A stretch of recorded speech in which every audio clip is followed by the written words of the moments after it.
The war against Ukraine, which Russia planned to end in a few days, it's been going on for almost 15 months now. During this time, the Kremlin suffered heavy losses in manpower and weapons, and now they have to ask for help. One of the few remaining allies of the Kremlin regime is Iran. Tehran has already provided Moscow with artillery and tank shells, and supplies attack drones.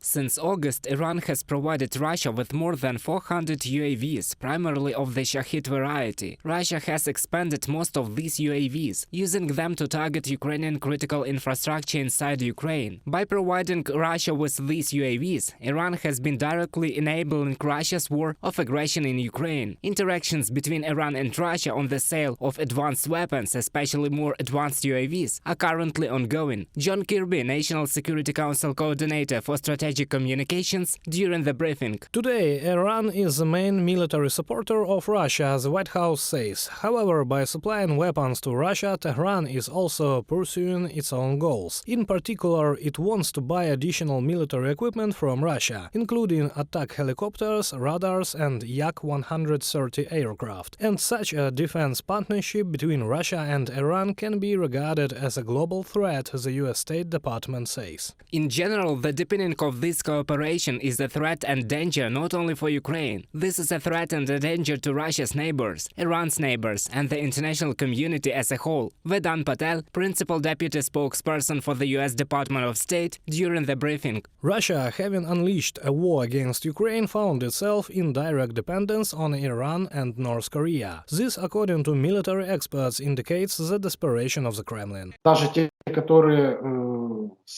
Even those who themselves are a stigma in a canon are not ready to sell weapons or lend weapons to an international pariah country, an aggressor country which is recognized as such by the world community at the UN level. These are very risky moves, especially when sanctions are imposed by the United States of America, the European Union.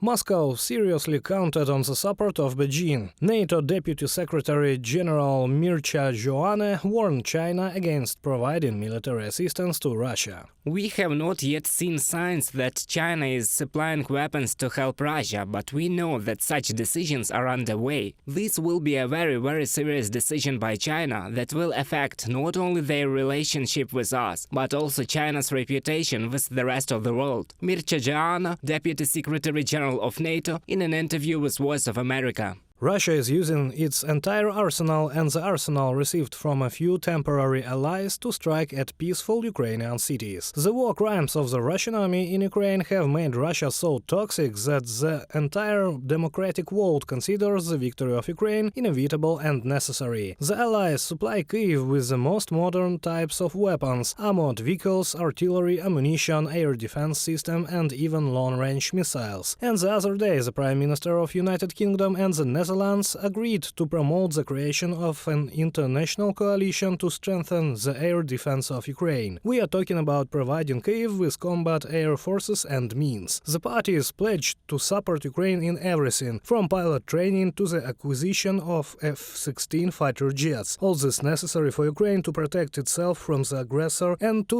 liberate the territories temporarily occupied by Russia. Reported by Sergey Kulas, Natalia Husak, UATV News.